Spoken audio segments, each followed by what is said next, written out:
चलो फिर स्टार्ट करते हैं आज की क्लास को। और आज हम पढ़ेंगे सेकंड लॉ। ठीक है, सेकंड लॉ ऑफ मोशन। तो बताएगा मुझे क्या होता है सेकंड लॉ ऑफ मोशन।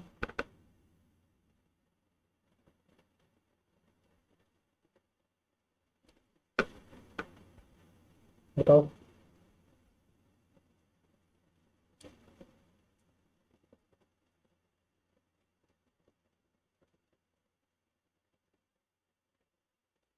हाँ,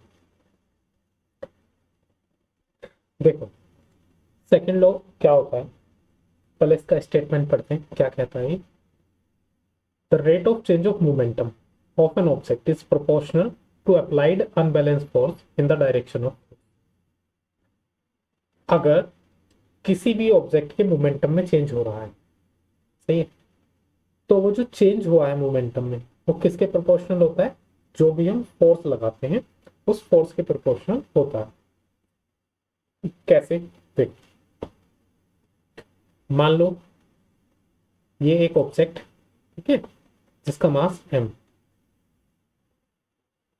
ठीक है भाई। अभी ये v सॉरी u वेलोसिटी से चल रहा है। कितनी वेलोसिटी से चल रहा है, u वेलोसिटी से। ठीक है, तो अभी के लिए इसका मोमेंटम p1 लेट कर लेते हैं, सही है। इसका मोमेंटम लेट कर लेते हैं p1। बताओ जरा इसका मोमेंटम कितना होगा अभी। मोमेंटम का मैंने फॉर्मूला बताया था, मास इंटू वेलोसिटी। मास है इसका m और वेलोसिटी है इसकी u। इसकी इनिशियल वेलोसिटी है u। ठीक है, कितनी बात समझ में आई। अब क्या किया हमने, इस ऑब्जेक्ट पे थोड़ा सा फोर्स लगाया। मास तो उसका उतना ही रहेगा फोर्स लगाने पर, लेकिन फोर्स लगाने के बाद इसकी वेलोसिटी v हो गई, फाइनल वेलोसिटी। इसने एक वेलोसिटी अटेन कर ली v। तो अब बताओ जरा, मोमेंटम कितना हो गया इसका, m इंटू वी। ये हो गया इसका मोमेंटम।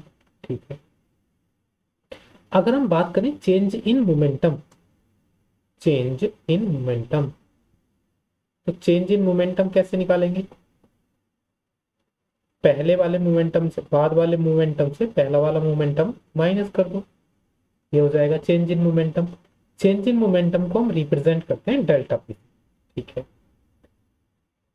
अगर हम इनकी वैल्यूज रखें, P2 की वैल्यू है mv माइनस P1 की वैल्यू है mu। ठीक, तो यहां से अगर देखा जाए m कॉमन ले सकते हैं, तो ये बचा v माइनस।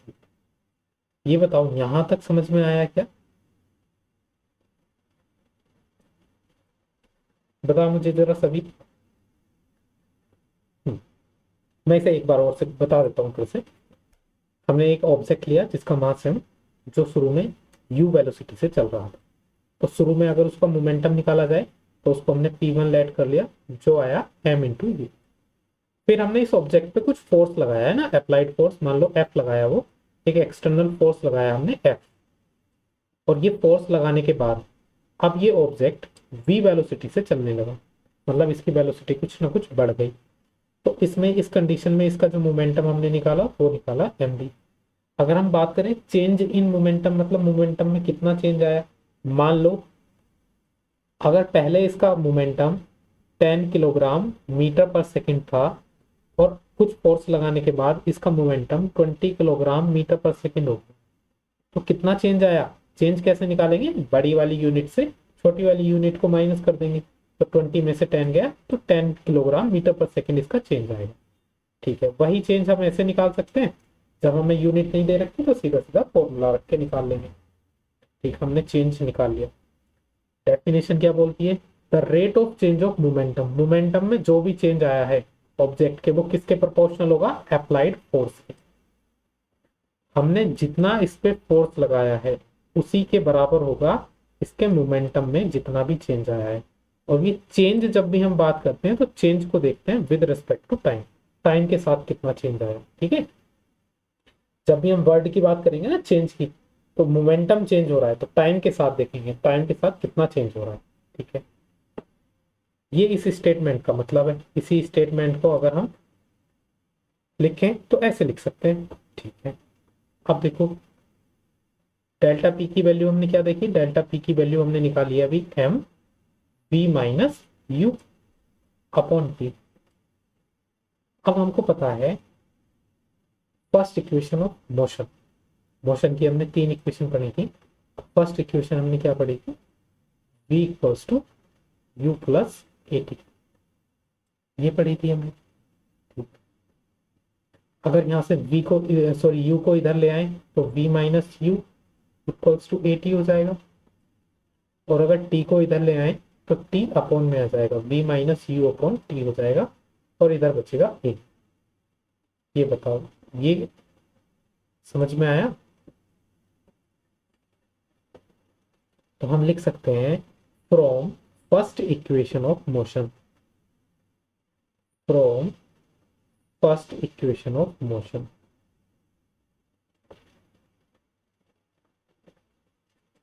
मोशन की पहली इक्वेशन से क्या हम ये देख पा रहे हैं कि ये जो इतनी टर्म है v minus you upon T, इस इतनी टर्म की जगह हम क्या लिख सकते हैं, a। इस टर्म की जगह हम लिख देंगे a, तो क्या बचेगा, f is directly proportional to m into a। या फिर जब हम प्रोपोर्शनल का साइन हटाते हैं तो एक कांस्टेंट आता है k, और यहाँ पे इस कांस्टेंट की वैल्यू जो होती है वो होती है 1। तो हमारे पास जो f की वैल्यू आती है वो आती है f equals to M A. यही होता है सेकंड लॉ ऑफ मोशन। बताओ मुझे समझ में आया क्या?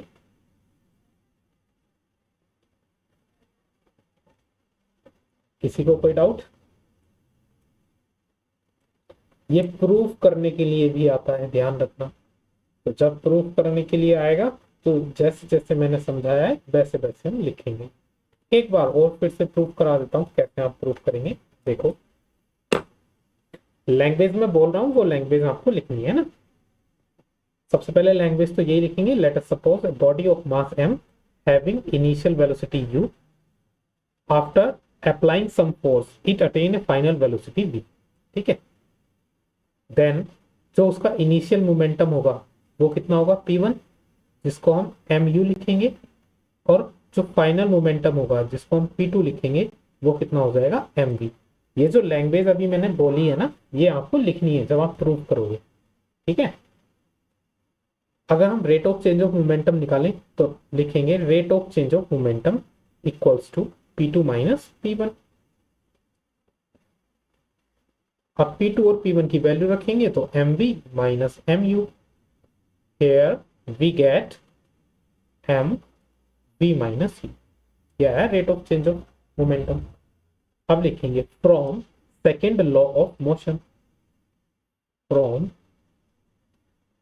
Second law of motion, Newton second law of motion, we can say that it state that जो फोर्स होता है is directly proportional to rate of change of momentum। इस तरह से लिखेंगे। अब यहाँ पे डेल्टा पी की वैल्यू रख देंगे M V minus you upon P. फिर लिखेंगे from first equation of motion, from first equation of motion, first equation of motion से हम जानते हैं वी नो डेट, क्या जानते हैं, क्या होती है first equation of motion, v equal to U plus A T. तो यहां से अगर a की वैल्यू निकालेंगे तो v minus you upon t आएगी। Now put this value in equation 1, है ना, इसको हमने इक्वेशन 1 मान लिया। अब इस वैल्यू को जब हम इक्वेशन 1 में पुट करेंगे तो क्या आएगा अपने पास, f is directly proportional to M A. जब हम प्रोपोर्शनल का साइन हटाते हैं, इक्वल्स टू का साइन हटाएंगे तो एक कांस्टेंट टर्म आएगी k। हेयर जो k की वैल्यू होती है वो 1 होती है। ठीक है, तो यहां से हमें f की वैल्यू मिली f equals to m। This is second law of motion. इस तरह से प्रूफ करना होगा। लैंग्वेज भी लिखनी पड़ेगी बीच में, ध्यान रखना। समझ में आ गया?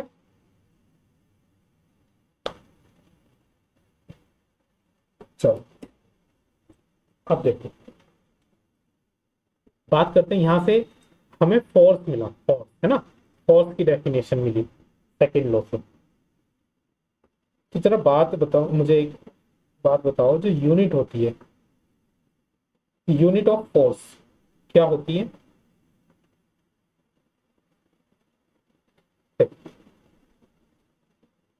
हाँ, देखो मास की क्या होगी, केजी, और एक्सेलरेशन की होती है मीटर पर सेकंड स्क्वायर।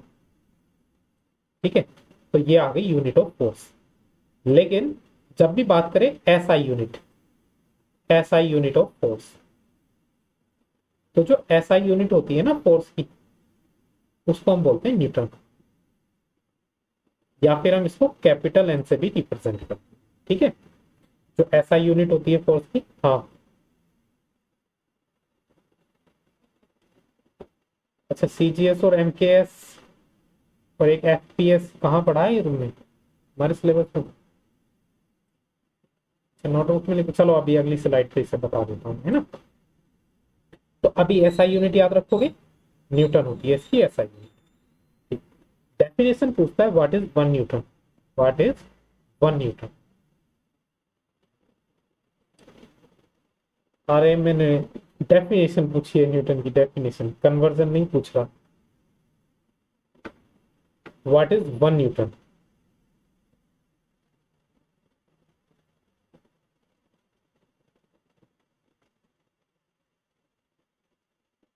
देखो ऐसे भी लिख सकते हैं, 1 न्यूटन कब होगा, हम जानते हैं एफ इक्वल्स टू एम ही होगा, है ना।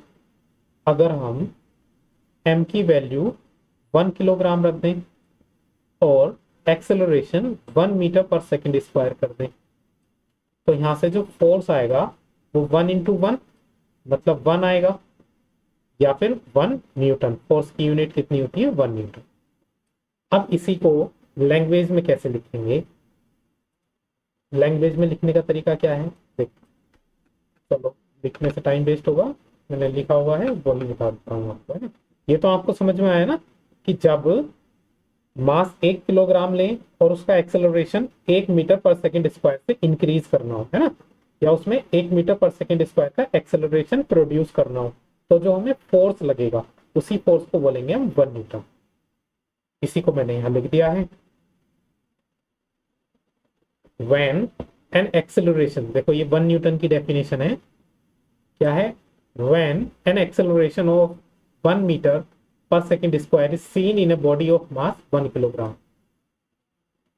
कितनी acceleration, 1 meter per second square. जब 1 मीटर पर सेकंड स्क्वायर की एक्सेलरेशन किसी 1 किलोग्राम के ऑब्जेक्ट में देखी जाती है या हम प्रोड्यूस करते हैं, तो उस कंडीशन में जो फोर्स अप्लाइड होता है उसी फोर्स को कितना बोला जाता है, 1। तो समझ में आया 1 न्यूटन की डेफिनेशन कैसे लिखेंगे। चलो, अब मैं कुछ सिस्टम बता देता हूं जिसकी आप बात कर रहे हैं, सिस्टम ऑफ यूनिट्स।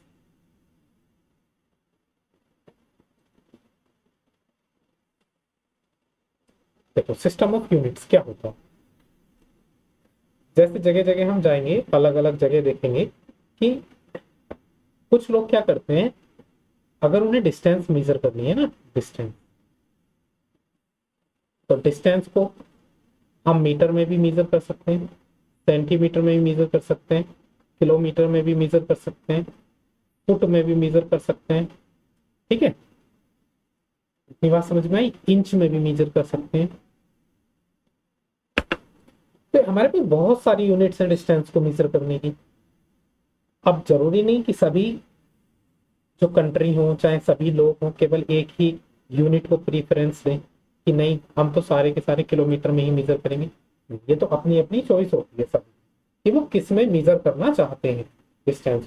ठीक है, आपने अपने गांव में भी देखा होगा, तो गांव में भी कुछ इंच में मेजर होती है डिस्टेंस, कुछ फुट में मेजर होती है। ठीक है, तो इन्हीं को देखते हुए कुछ स्टैंडर्ड बनाए गए, कुछ सिस्टम बनाए गए यूनिट के, जिसमें पहले से ही डिफाइन कर दिया गया कि अगर ये चीजें इन यूनिट्स में मेजर होंगी तो इस सिस्टम के अंदर आएंगे। जैसे बेसिकली 3 ही चीजों की बात करेंगे हम जो सिस्टम्स में होती हैं।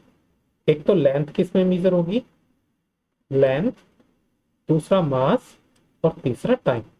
ये 3 चीज। ठीक है, लेंथ को मेजर करने के पास अपने पास बहुत सारी यूनिट्स हैं, centimetre, metre, kilometre, inch, foot, सही है। वैसे ही मास को मेजर करने के लिए भी अपने पास बहुत सारी यूनिट्स हैं। किस किस चीज में मास को मेजर कर सकते हैं हम? ग्राम, किलोग्राम, सही है, पाउंड, और क्या हो सकता है? पाउंड हो गया, और जी टन हो गया, क्विंटल हो गया। ठीक है, ये मास को मेजर कर सकते हैं। टाइम को मेजर करने के लिए भी अपने पास बहुत सारी यूनिट्स हैं। जैसे हम सेकंड में मेजर कर सकते हैं, हम मिनट में मेजर कर सकते हैं, हम आवर में मेजर कर सकते हैं। ठीक है, तो इसी को देखते हुए कुछ सिस्टम बनाए गए।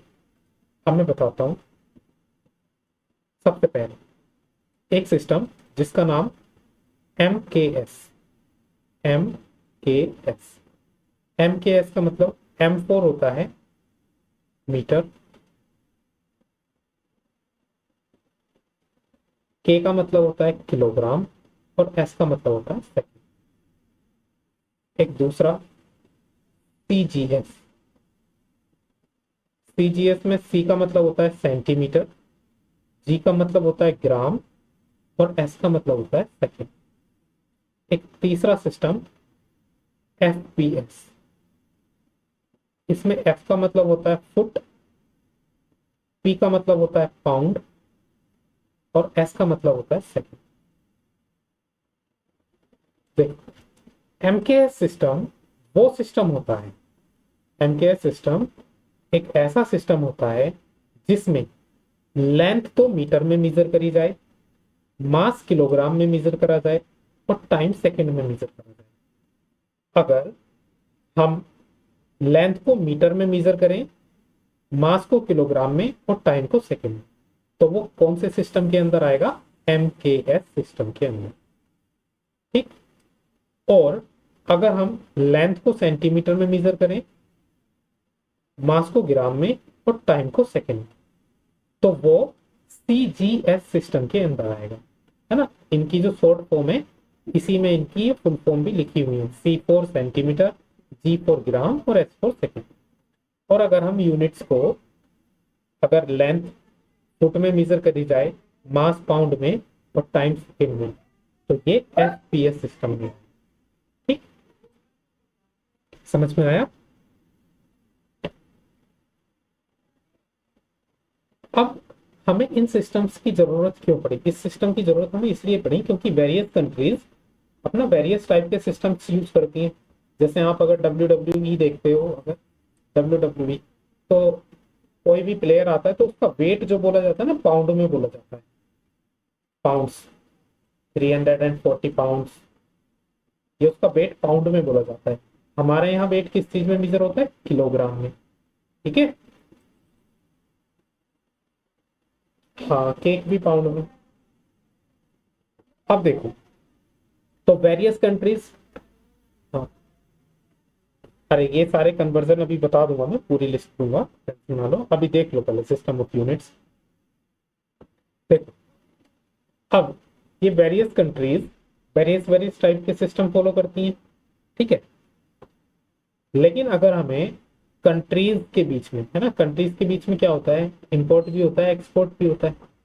तो अगर हम इंपोर्ट एक्सपोर्ट करने लगे इन्हीं के बेसिस पे, मान लो हमने एक ऐसी कंट्री से इंपोर्ट या एक्सपोर्ट करा जो CGS को फॉलो करती है। ठीक, हम करते हैं MKS को फॉलो, तो उसके यहाँ तो लेंथ नापी जाएगी सेंटीमीटर में, वेट ग्राम में, टाइम सेकंड में। टाइम तीनों में ही सेकंड में नापा जाता है ना। और हमारे यहाँ लेंथ मीटर में नापी जाएगी, ये किलोग्राम में, और ये सेकंड में। क्या होगा? मान लो अगर हमें कोई वेट ही मेजर करना है ना, वेट, ठीक है, तो वो तो अपनी तरफ से किस में मेजर करके देंगे? ग्राम में। लेकिन हम अपनी तरफ से किस में मेजर करेंगे? किलोग्राम। तो ऐसे ना कोऑर्डिनेशन ठीक नहीं बैठेगा। तो इसीलिए एक दूसरी यूनिट्स बनाई गई जिनको हम बोलते हैं SI unit. SI unit, SI unit, इसको बोलते हैं system of international units, system of international units. ये किस लिए बनाई गई कि अगर हम किसी भी इंटरनेशनल लेवल पर, है ना, कोई भी इंपोर्ट एक्सपोर्ट करेंगे या किसी भी चीज को लिखेंगे, है ना, तो केवल और केवल हम इन्हीं यूनिट्स का यूज करेंगे। कोई भी अपना सिस्टम वाली यूनिट नहीं लेकर के आएगा कि नहीं जी हम तो सीजीएस में मेजर करते हैं तो हम सीजीएस में ही करेंगे। नहीं, इसमें बोला गया कि कोई भी कंट्री इंटरनली अपनी कंट्री के अंदर कोई सा भी सिस्टम फॉलो कर सकती है, लेकिन अगर बात इंटरनेशनली आएगी तो हमेशा हर एक कंट्री को एसआई सिस्टम ही फॉलो करना पड़ेगा। अब ये एसआई सिस्टम में क्या क्या इसमें बताया गया, एसआई सिस्टम में पूरी 7 फिजिकल क्वांटिटीज बताई गई। यहाँ इन क्वांटिटीज की ये यूनिट होगी। कौन कौन सी क्वांटिटीज है उसमें? Length, mass, time, temperature, current, electric current जिसको बोलते हैं, एक आता है अमाउंट ऑफ सब्सटेंस,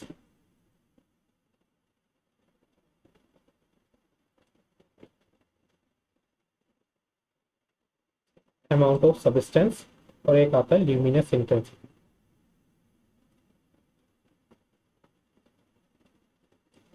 तो इसमें क्या बताया गया कि हमेशा जो लेंथ की यूनिट होगी यूज, लेंथ को मीटर में मेजर करा जाएगा, मास को किलोग्राम में, टाइम को सेकंड में, टेम्परेचर को केल्विन में, करंट को एम्पियर में, अमाउंट ऑफ सब्सटेंस को मोल में, और ल्यूमिनस इंटेंसिटी को कैंडिला में। इसमें बोला गया कि कोई भी कंट्री इंटरनली अपनी कंट्री के अंदर कोई सा भी सिस्टम फॉलो कर सकती है, चाहे वो एमकेएस करे, चाहे सीजीएस, चाहे एसपीएस। लेकिन जब इंटरनेशनली बात होगी तो इंटरनेशनली केवल और केवल इन यूनिट्स पे ही बात करी जाएगी, इन यूनिट्स में ही सबको कन्वर्ट करना पड़ेगा। मान लो अगर कोई कंट्री सीजीएस सिस्टम को फॉलो करती है तो वो तो सेंटीमीटर, ग्राम और सेकंड में यूज कर रही है यूनिट्स। तो अगर वो किसी और कंट्री से कुछ भी इंपोर्ट एक्सपोर्ट करना चाहेगी तो वो पहले से ही सेंटीमीटर को किस में चेंज करेगी? मीटर में। ग्राम को किस में चेंज करेगी? किलोग्राम में। टाइम तो सेकंड में रहता ही है। सही है? कहने का मतलब इंटरनेशनली केवल ऐसा ही सिस्टम फॉलो होगा। किसी भी कंट्री का अगर कोई और सिस्टम यूज हो रहा है तो वो सिस्टम फॉलो नहीं होगा। इससे अलग ऐसा ही सिस्टम में 2 यूनिट और हैं जिनको हम सप्लीमेंट्री यूनिट्स बोलते हैं, जिनको हम बोलते हैं फंडामेंटल यूनिट। ठीक, इन्होंने 2 सप्लीमेंट्री यूनिट और दी। 2 सप्लीमेंट्री यूनिट्स कौन कौन सी दी इन्होंने? उसमें एक दी रेडियन और एक दी स्टेरेडियन। एक रेडियन और एक स्टेरेडियन। रेडियन किसकी यूनिट है? एंगल की। किसकी यूनिट है? एंगल की। यह है एंगल की यूनिट। सही करके लिख देता हूं कि अगर हम एंगल को मेजर करेंगे तो एंगल को, और एक होता है सॉलिड एंगल, कि अगर हमें एंगल को मेजर करना होगा तो करना होगा रेडियन में, और सॉलिड एंगल को मेजर करना होगा तो करना होगा स्टेरेडियन में। एंगल क्या होता है? 2 लाइन के बीच में, है ना, जो रोटेशन का पता लगाते हैं, कोई भी 2 लाइन कितनी रोटेट हुई है या एक लाइन कितनी रोटेट हुई है, तो ये जो है ये है एंगल। ठीक है, थीटा से रिप्रेजेंट करते हैं और इसकी यूनिट होती है रेडियन। सॉलिड एंगल जो होता है एक सर्कुलर में, एक 3D फिगर में जो आर्क लगती है ना सेंटर से, मान लो ये सेंटर और ये आर्क, ये लगा दी, तो यहाँ पे जो एंगल बनता है ये 3D फिगर वाला होता है। जैसे एक तरबूज और चाकू से बीच में इस तरह से तरबूज को निकाल लिया गया है तो यहाँ पे एक सर्कुलर एंगल बनेगा, सर्कुलर, है ना, इसी को बोलते हैं स्टेरेडियन। ये होता है सॉलिड एंगल। हमारे यहाँ एंगल किस चीज में मीटर होता है? डिग्री में, 30 डिग्री, 40 डिग्री, है ना। लेकिन ऐसा यूनिट में एंगल की यूनिट होती है रेडियन, सॉलिड एंगल की स्टेरेडियन। अरे समझ में आया?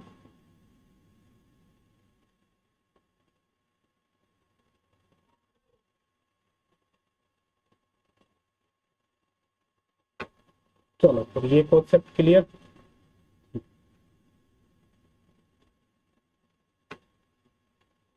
हम पढ़ रहे थे सेकंड लॉ, हमने पढ़ लिया था पूरा। अब पढ़ते हैं थर्ड लॉ। हाँ अभी एक चीज और बता देता हूँ इसमें पहले, उससे पहले। हाँ देखो, अभी हमने सेकंड लॉ पढ़ा, सेकंड लॉ में हमने पढ़ा एफ इक्वल्स टू एम। तो यहाँ पे जो एसआई यूनिट आई फोर्स की, एसआई यूनिट क्या आई? न्यूटन। जो फोर्स की एसआई यूनिट होती है न्यूटन।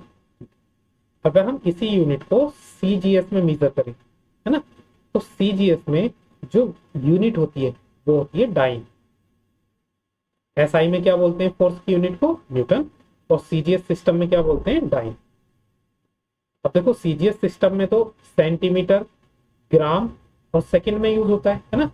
और एसआई सिस्टम में किस चीज में मेजर होता है? देखो फोर्स क्या होता है? फोर्स होता है F equals to M A. ठीक है। अगर बात करें एसआई में, तो एसआई में फोर्स होगा एम ए। एम किस में होगा? किलोग्राम में होगा। और एक्सेलरेशन किस में होगा? मीटर पर सेकंड में होगा। ठीक। अगर हमें सीजीएस में चेंज करना है, तो सीजीएस में ये जो एम होगा, यहाँ पे मास सीजीएस में ग्राम में मेजर होगा। और एक्सेलरेशन में क्या आता है? मीटर पर सेकंड आता है ना, तो यहाँ पे सेंटीमीटर पर सेकंड आ जाएगा, पर सेकंड स्क्वायर। अरे ये बात समझ में आई क्या? बताओ। तो अगर हमें किलोग्राम को ग्राम में बनाना है, अगर हमें एसआई से सीजीएस में जाना है, तो किलोग्राम को तो ग्राम में बनाना पड़ेगा। किलोग्राम को ग्राम में बनाएंगे तो 1000 ग्राम होते हैं। बिल्कुल सही बात है। मीटर को सेंटीमीटर में बनाना होगा, तो 100 सेंटीमीटर होते हैं 1 मीटर में। ये सेंटीमीटर बन गया। अपॉन सेकंड को ऐसे ही रहने दो, क्योंकि उधर भी सेकंड ही यूज होता है। तो देखो 1000 और 100 कितना हो गया? 3 जीरो ये, 2 जीरो ये, 10⁻⁷ हो गया नहीं? ग्राम सेंटीमीटर पर सेकंड स्क्वायर। देखो ग्राम सेंटीमीटर पर सेकंड स्क्वायर, क्या ये सीजीएस में कन्वर्ट हो गया? और सीजीएस में इसकी यूनिट को हम क्या बोलते हैं? डाइन। तो ये 10⁻⁷ dyne. 1 newton equals to 10⁻⁷ dyne. अब समझ में आया ये?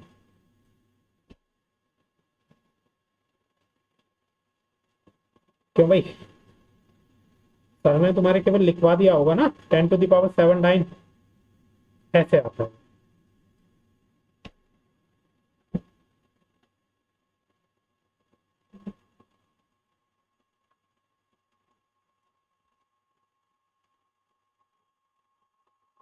अच्छा अच्छा, सीजीएस में हम डाइन भी बोलते हैं, ठीक है।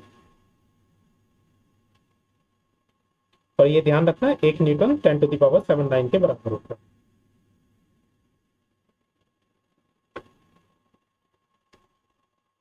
अरे समझे भाई, अब तो नहीं भूलोगे इसको। ये तीनों सिस्टम समझ में आए? MKS, CGS, FPS.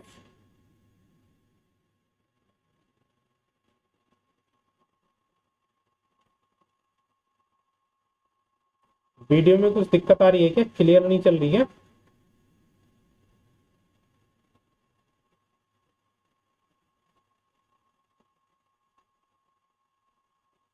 सही चल रही है? चलो अब पढ़ते हैं third law of motion. Third law of motion क्या होता है? सिंपल सा डेफिनेशन है, for every reaction there is an equal and opposite reaction. For every action there is an equal and opposite reaction. मतलब अगर हम कोई भी एक्शन करेंगे तो उसका एक इक्वल और अपोजिट रिएक्शन होगा। ठीक। कैसे होगा? एप्लीकेशंस में ही देख लेंगे। सबसे पहला, walking is enabled by third law. जब हम चलते हैं, है ना, जब हम आगे की तरफ चलते हैं, तो अपने पैरों से पीछे की तरफ फोर्स लगाते हैं, अपने पैरों से पीछे की तरफ फोर्स लगाते हैं, और उसके रिजल्ट में जो सरफेस होती है वो आगे की तरफ फोर्स लगाती है, जिसकी वजह से हम आगे की तरफ चले जाते हैं। तो ये तो क्या हुआ, एक्शन, हमने पीछे की तरफ फोर्स लगाया, और ये आगे की तरफ जो फोर्स मिला, ये क्या हुआ, उसका रिएक्शन। हम जितनी तेज पीछे की तरफ फोर्स लगाएंगे उतनी तेज आगे की तरफ को जाएंगे। यही है third law. For every action there is an equal and opposite reaction. दूसरा, a boat moves back when we deboard it. जब कोई भी एक नाव होती है ना, नाव है ना, ये मान लो नाव है, हम इस पे से आगे की तरफ करते हैं ना, इस पे हमें उतरना है, ये सरफेस है। अगर किसी भी पर्सन को इस नाव से, ये पर्सन है, इस पे इधर जाना है, ठीक है, इस सरफेस पर जाना है, तो नाव पे वो पीछे की तरफ फोर्स लगाएगा, नाव पे पैर रखेगा पीछे की तरफ, और नाव उसको आगे की तरफ धकेल देगी। और जैसे ही वो पीछे की तरफ लगाएगा नाव पे फोर्स, तो नाव के लिए तो पीछे सपोर्ट में कुछ है नहीं, तो इसलिए जो बोट होगी वो पीछे की तरफ को चली जाती है। ठीक है। तीसरा, गन रिकॉइल्स। गन रिकॉइल्स का मतलब जब कोई भी गन से बुलेट फायर होती है, तो बुलेट आगे की तरफ को कब फायर होगी, जब वो बंदूक पे पीछे की तरफ फोर्स लगाएगी। जब बंदूक पे पीछे की तरफ फोर्स लगाती है तो बंदूक के पीछे की तरफ को जर्क मारती है। जर्क मतलब एक झटका लगता है, उसको बोलते हैं रिकॉइल्स, गन रिकॉइल्स। दूसरा, रोइंग ऑफ ए बोट। अगर हम बोट चलाते हैं, नाव चलाते हैं, तो नाव कैसे चलाते हैं भाई, उसमें एक वो होता है जिसको हम चप्पू बोलते हैं, है ना, उससे क्या करते हैं हम, ये कुछ इस तरह का होता है, इससे क्या करते हैं, पानी को पीछे की तरफ बैकवर्ड पुश करते हैं। रिजल्ट में क्या होता है कि वाटर इस पर फोर्स लगाता है और हमारी नाव को आगे की तरफ पुश करता है। ठीक है, तो ये था थर्ड लो। सिंपल है थर्ड लो, समझ में आया? तो भाई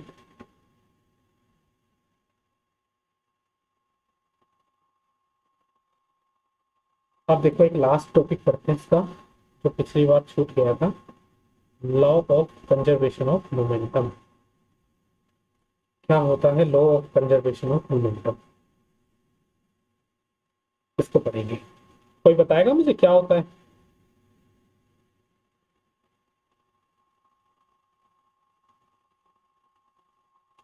अरे कैसे शांत हो गई तुम, क्यों भी दे, क्या होता है law of conservation of momentum? नहीं पता? चलो मैं बताता हूँ, ध्यान से समझेंगे सभी। देखो पहले जो लिखा हुआ है उसको पढ़ते हैं, फिर समझते हैं। क्या लिखा हुआ है, व्हेन टू और more bodies act upon one another their total momentum remains constant, या फिर बोल सकते हैं conserve, provided no external force are act. कुछ समझ में नहीं आया अभी?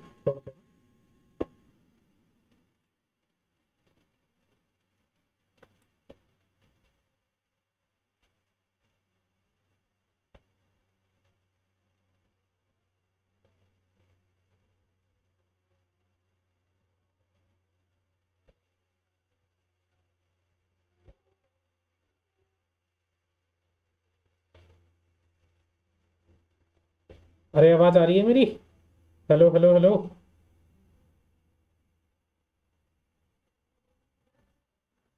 आ रही है ना आवाज? अभी ना लाइट चली गई थी तो कनेक्शन ना टूट गया था।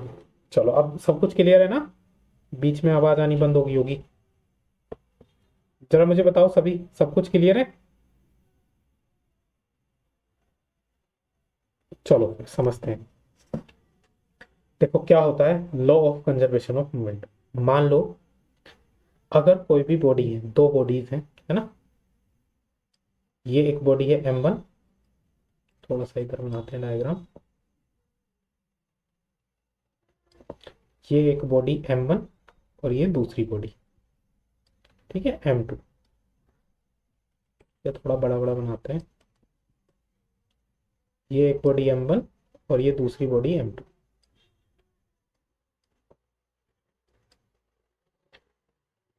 ये जो M1 बॉडी है ये चल रही है U1 वेलोसिटी से, और ये जो M2 बॉडी है ये चल रही है U2 वेलोसिटी से। ठीक, इतना मैंने अभी बताया। मैंने बोला कि जो U1 है वो ग्रेटर देन है U2 से, मतलब पहले वाले ऑब्जेक्ट की जो वेलोसिटी है वो दूसरे वाले ऑब्जेक्ट से बड़ी है। मतलब ये थोड़ा पीछे वाली जो बॉडी है ये थोड़ा ज़्यादा स्पीड से चल रही है, आगे वाली कम स्पीड से। तो सीधी सी बात है, थोड़ी बहुत देर में टकराएगी ये इससे। जब ये पीछे वाली तेज चल रही है तो थोड़ी बहुत देर में इससे टकराएगी। ठीक है, उसको बोलते हैं कॉलिजन। जब दो बॉडीज एक दूसरे से टकराती हैं तो उसको बोलते हैं कॉलिजन। मान लो यहाँ पे ये टकरा गई है ना, यहाँ पे ये दोनों बॉडीज टकरा गई। ये बड़ी बॉडी थी, ये छोटी बॉडी, दोनों टकरा गई। ये M1, ये M2 बॉडी टकरा गई। अब टकरा के क्या होगा, इनकी स्पीड दोनों की चेंज हो जाएगी। ठीक, टकराने के बाद देखते हैं। मान लो टकराने के बाद ये जो बड़ी वाली बॉडी थी जिसका मास M1 था, इसकी वेलोसिटी हो गई V1, और जो छोटी वाली बॉडी थी जिसका मास M2 था उसकी वेलोसिटी हो गई V2। ये यहां तक समझ में आया? ये जो ब्लू वाला है ये दिखा रहा है इनके कॉलिजन को। ठीक, इतनी बात समझ में आई? मान लो देखो ये दो बॉडीज थी है ना, एक ये रेड और एक ये ब्लैक। इसमें रेड वाले की जो वेलोसिटी है वो ज्यादा है, ब्लैक वाले की कम है। तो क्या होगा, रेड वाला थोड़ी तेज आएगी, इससे टकराएगी और फिर ये आगे आगे अपना अलग अलग चली जाएगी। ऐसे ये दिया हुआ है इसमें। ठीक है, तो पहले टकराने से पहले इधर की जो सिचुएशन है वो कॉलिजन से पहले की है, और इधर की जो सिचुएशन है कॉलिजन के बाद की। टकराने से पहले दोनों बॉडीज की वेलोसिटी थी U1 और U2। टकराने के बाद दोनों बॉडीज की जो वेलोसिटी थी वो है V1 और V2। तो कंजर्वेशन ऑफ मोमेंटम ये बोलता है कि जो मोमेंटम इस पूरे सिस्टम का कॉलिजन से पहले का रहा होगा। इस पूरे सिस्टम में केवल दो बॉडी हैं, इस सिचुएशन में मोमेंटम और कॉलिजन के बाद का मोमेंटम सेम ही रहता है, मतलब कंजर्व ही रहता है। जरा इस बड़ी वाली बॉडी का मोमेंटम कितना हो जाएगा, M1 इंटू U1, और इसका मोमेंटम कितना हो जाएगा, M2 इंटू U2। अगर इस पूरे सिस्टम का मोमेंटम देखा जाए तो इस पूरे सिस्टम का मोमेंटम कितना हो जाएगा, दोनों मोमेंटम को ऐड कर दो, M1 U1 plus M2 U2।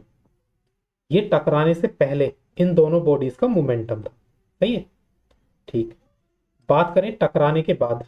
एक मिनट में अपना फोटो यहां से हटा देता हूं। टकराने के बाद इस बॉडी का मोमेंटम कितना, M1 V1, और इस बॉडी का मोमेंटम M2 V2, और इस पूरे सिस्टम का momentum M1 V1 plus M2 V2। Conservation of linear momentum ये बोलता है, या कंजर्वेशन ऑफ मोमेंटम ये बोलता है कि दो बॉडीज या दो से ज्यादा बॉडीज का जो मोमेंटम होता है कॉलिजन से पहले और कॉलिजन के बाद दोनों सेम ही होता है। टोटल मोमेंटम, ध्यान रखना, अलग अलग नहीं, टोटल मोमेंटम जो होता है सिस्टम का। जैसे यहाँ पे दो बॉडीज थी और दो बॉडीज का अलग अलग मोमेंटम नहीं, इन दोनों का जो टोटल मोमेंटम होगा जो हमने ये निकाला है कॉलिजन से पहले, वैसे ही कॉलिजन के बाद इन दोनों बॉडीज का जो टोटल मोमेंटम जो हमने इधर ये निकाला है, ये दोनों ही बराबर होंगे। ठीक है, इट मीन्स इन दोनों को बराबर पुट कर देते हैं। तो क्या मिलेगा हमें, M1 U1 equal plus M2 U2 equals to M1 V1 plus M2 V2। यही होता है कंजर्वेशन ऑफ मोमेंटम।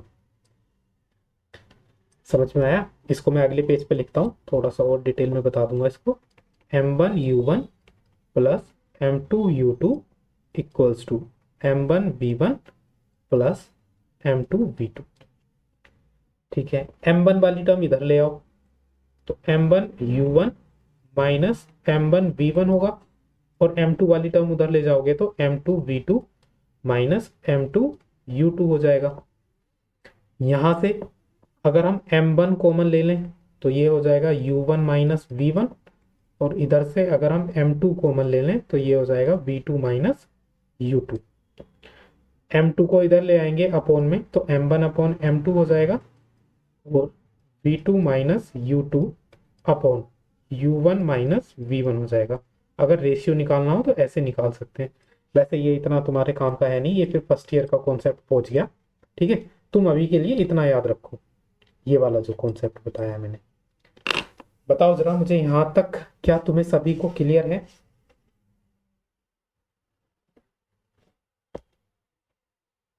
अरे आवाज आ रही है अभी मेरी? बताओ जरा मुझे, क्या कंजर्वेशन ऑफ मोमेंटम क्लियर हुआ?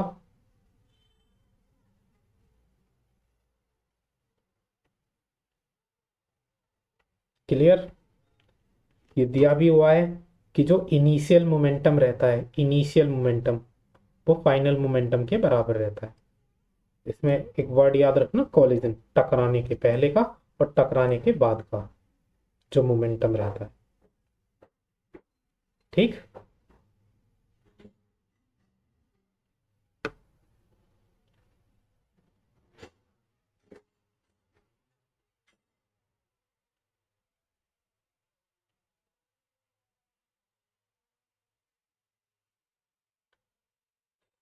करें फिर आगे? अगर आपको ये समझ में आया तो चलो इस पे एक न्यूमेरिकल करते हैं।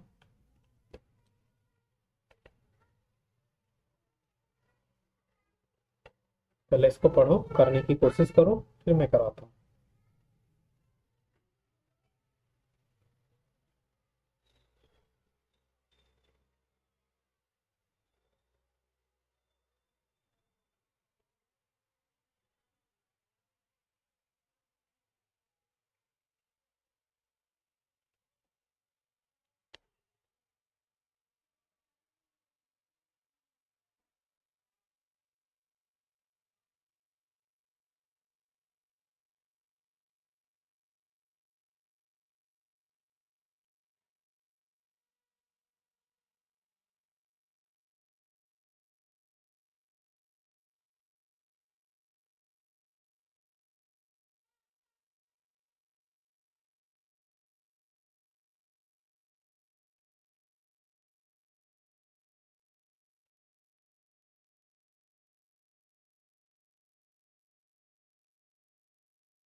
समझ में आया भी? ट्राई कर रहे हो क्या?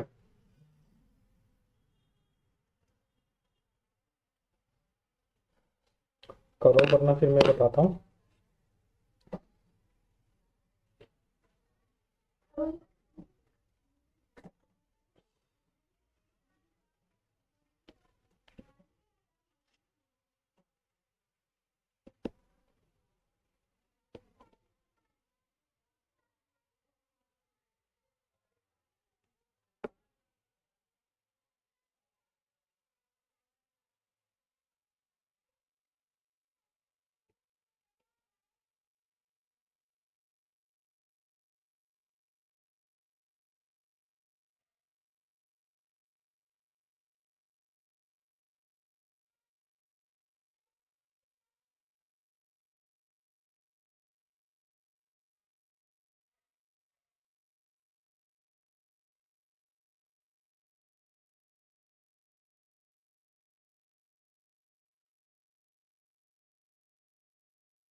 चलो देखो मैं बताता हूँ।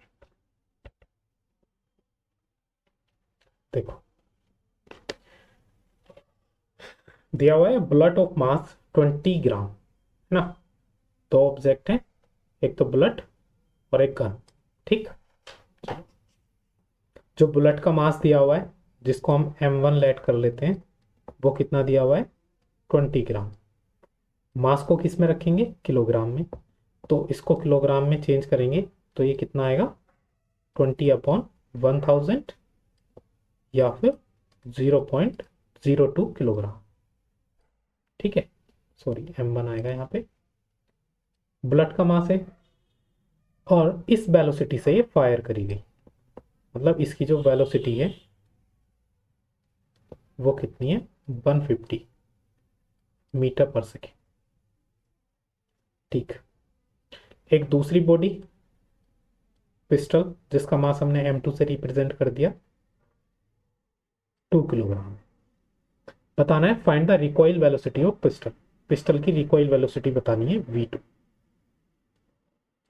अब मैंने यहाँ पे देखो v लिखा, u नहीं लिखा, इनिशियल वेलोसिटी नहीं लिखी किसी की भी। क्यों? देखो, अरे ये सिचुएशन है बिफोर फायरिंग की, जब बुलेट फायर नहीं हुई है। जब बुलेट फायर नहीं हुई है तो मुझे बताओ, क्या गन या ये जो पिस्टल है, क्या इसकी कुछ वेलोसिटी होगी? नहीं, इसकी भी जीरो होगी, है ना। और इसमें जो बुलेट है उसकी भी तो वेलोसिटी जीरो होगी जब तक बुलेट फायर नहीं हुई है। ऐसा थोड़ी ना होता है कि फायर होने से पहले बुलेट गन के अंदर ही घूमती रहती है, नहीं, तब तो रेस्ट में रहती है ना। तो जब रेस्ट में रहती है तो उनकी जो इनिशियल वेलोसिटी हो, चाहे गन की हो चाहे बुलेट की हो, दोनों की ही इनिशियल वेलोसिटी कितनी होगी? जीरो। ठीक है। जैसे ही बुलेट फायर होगी तो गन पीछे की तरफ को जाएगी और बुलेट आगे की तरफ को जाएगी। तो बुलेट की वेलोसिटी तो दी हुई है हमें 150, 150। इस गन की पूछी है कि गन किस स्पीड से पीछे की तरफ को आएगी, इसी को बोलते हैं रिकॉइल। ठीक है, लगाते हैं कंजर्वेशन ऑफ मोमेंटम। ठीक है, कंजर्वेशन ऑफ मोमेंटम क्या बोलता है? m1 u1 plus m2 u2 equals to m1 v1 plus m2 v2। अच्छा, जो u1 और u2 है ये दोनों ही जीरो हैं। u1 और u2 जीरो हैं तो ये भी जीरो हो जाएगा और ये भी जीरो हो जाएगा। ठीक है। m1 की वैल्यू है 0.02 किलोग्राम। ठीक है, 0.02 इंटू v1 कितना दे रखा है? 150 प्लस m2 है 2 किलोग्राम, तो v2 हमको फाइंड करना है। ठीक है, तो ये तो जीरो हो गया। जब हम 150 की मल्टीप्लाई 0.02 से करेंगे तो कितना आएगा? 0.02। तो कितना आएगा?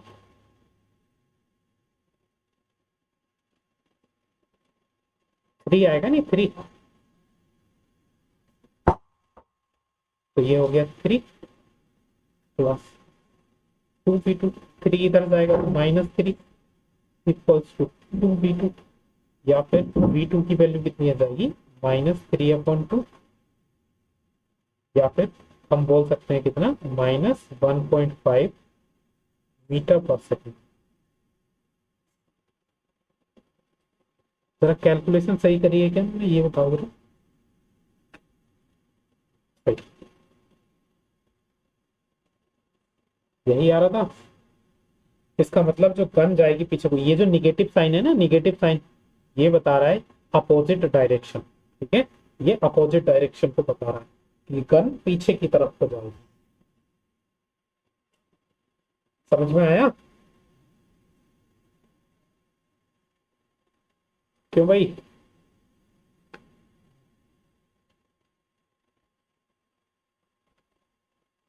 कंजर्वेशन ऑफ मोमेंटम का कॉन्सेप्ट आ गया समझ में? चलो, अगर समझ में आ गया, ये क्वेश्चन और करके दिखाओ फिर, और फिर ये चैप्टर खत्म हो जाएगा।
कर रहे हो भाई इसको?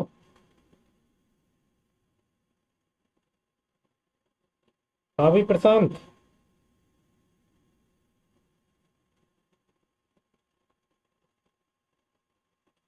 आ रहा है समझ में नहीं?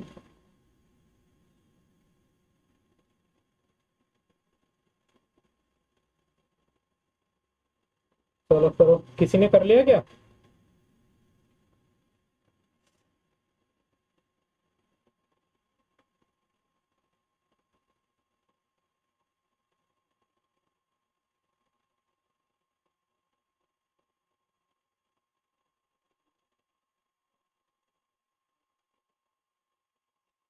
तो यहाँ पे मैं तुम्हें समझाता हूँ।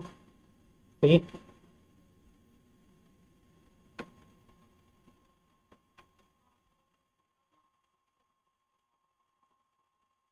पहले जरा बताओ मुझे, सबको आवाज क्लियर आ रही है ना मेरी? चलो देख, इसमें दिया हुआ है दो हॉकी प्लेयर्स है ना। एक प्लेयर ए जिसका मास 50 किलोग्राम है, जिसकी वेलोसिटी है 4 मीटर पर सेकेंड। ठीक। इस ग्रीन वाले को हम बोल देते हैं प्लेयर ए M1, जिसका मास है 50 किलोग्राम, और जिसकी वेलोसिटी, जिसको हम U1 से रिप्रेजेंट करेंगे, क्योंकि इनिशियल वेलोसिटी है इसकी क्या, 4 मीटर पर सेकेंड। ये जो ब्लू वाला प्लेयर है, ये प्लेयर बी, जिसका मास है 60 किलोग्राम, और इसकी जो वेलोसिटी है ये है 3 मीटर पर सेकेंड। यहाँ तक आप सभी ने कर लिया होगा। जो कॉन्सेप्ट समझने का है अब है, इसने बोला है ये दोनों अपोजिट डायरेक्शन में आ रहे थे, ये इधर से आ रहा था, ये इधर से, और दोनों क्या होता है, एक दूसरे में उलझ जाते हैं ना, और दोनों ही गिर जाते हैं। अच्छा, जब ये दोनों एक दूसरे में उलझ जाएंगे तो ओवरऑल ये बॉडी तो फिर एक ही बन गई ना, क्योंकि ये अलग अलग डायरेक्शन में तो जाएंगे नहीं टकराने के बाद, ये एक दूसरे में ना उलझ गए। तो अब जिस भी डायरेक्शन में जाएंगे ये साथ जाएंगे, इनकी वेलोसिटी एक ही होगी, मतलब मास तो इनका वही रहेगा। लेकिन अब इस पूरे की जो वेलोसिटी होगी ना, चाहे पहले वाले पर्सन की वेलोसिटी की बात करो, चाहे दूसरे वाले पर्सन की, उसकी एक ही वेलोसिटी होगी v, क्योंकि अब ये दोनों एक दूसरे में इलझ गए हैं और फिर गिर जाते हैं।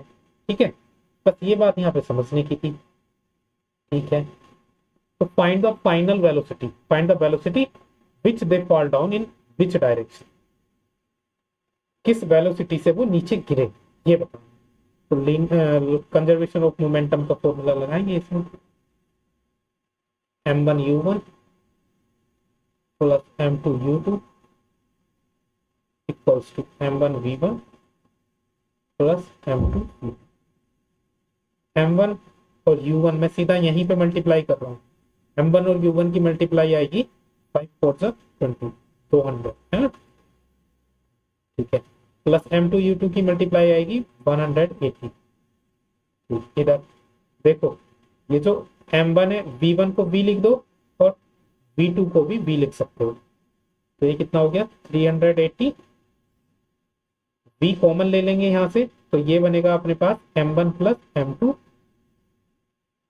और जब M1 प्लस M2 करेंगे 380 इक्वल्स टू V। M1 50 है, M2 60 है, तो दोनों को ऐड कर देंगे तो 110 आएगा। 380 इक्वल्स टू 110 इंटू वी, या फिर जो v की वैल्यू आएगी वो आएगी 380 अपॉन 110। जीरो से जीरो कट गया, तो यहाँ से जो v की वैल्यू आई 3 कितना आया, 4 मीटर पर सेकेंड ना, अप्रोक्स में निकालेंगे 3.4 मीटर पर सेकेंड, ये आई इनकी वेलोसिटी।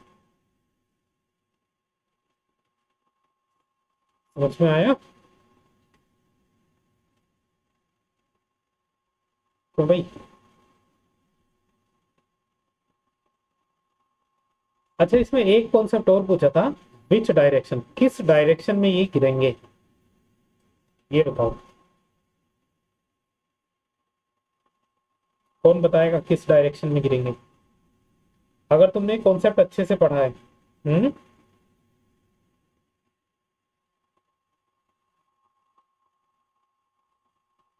साउथ डायरेक्शन, छोड़ो मैं सिंप्लीफाई कर देता हूँ तुम्हारे लिए, है ना।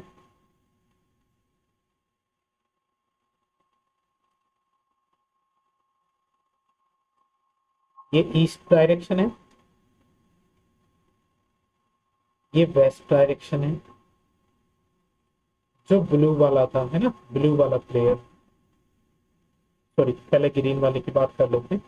जो ग्रीन वाला प्लेयर था वो वेस्ट से ईस्ट की तरफ आ रहा है ना, वेस्ट से ईस्ट की तरफ आ रहा है ब्लू वाला, सॉरी ग्रीन वाला। और जो ब्लू वाला है वो ईस्ट से वेस्ट की तरफ आ रहा है ना, ईस्ट से वेस्ट की तरफ। और यहाँ पे बिल्कुल कोलिजन हुआ है इनका। तो अब बताओ ये कौन सी डायरेक्शन गिरेंगे, कौन सी डायरेक्शन में गिरेंगे, ईस्ट की तरफ गिरेंगे या वेस्ट की तरफ गिरेंगे, ये बताओ।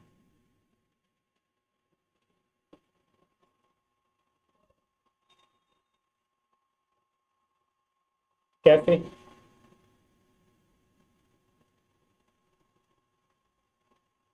हाँ, जिसका मोमेंटम ज्यादा होगा उसका इम्पैक्ट भी ज्यादा होगा। अगर ग्रीन वाले प्लेयर के मोमेंटम की बात करी जाए तो ग्रीन वाले प्लेयर का जो मोमेंटम होगा वो कितना होगा, देखो m1u1 कर दो, इसका मोमेंटम होगा 200 ग्रीन वाले का। और 200 मोमेंटम से ही इस डायरेक्शन में जा रहा है, ठीक है। और ब्लू वाले की बात अगर करी जाए तो ब्लू वाले प्लेयर का जो मोमेंटम है वो 180 है, और 180 के मोमेंटम से इस डायरेक्शन में जा रहा है। तो 200 वाले की डायरेक्शन जो है उसका मोमेंटम ज्यादा है, तो वो इधर साइड ही गिरेंगे जाके, है ना, ईस्ट साइड में। ठीक, तो आंसर में लिख देंगे टूवर्ड्स ब्लू प्लेयर या टीम बी, है ना, इस तरह से लिख देंगे आंसर में। अरे समझ में आया क्या?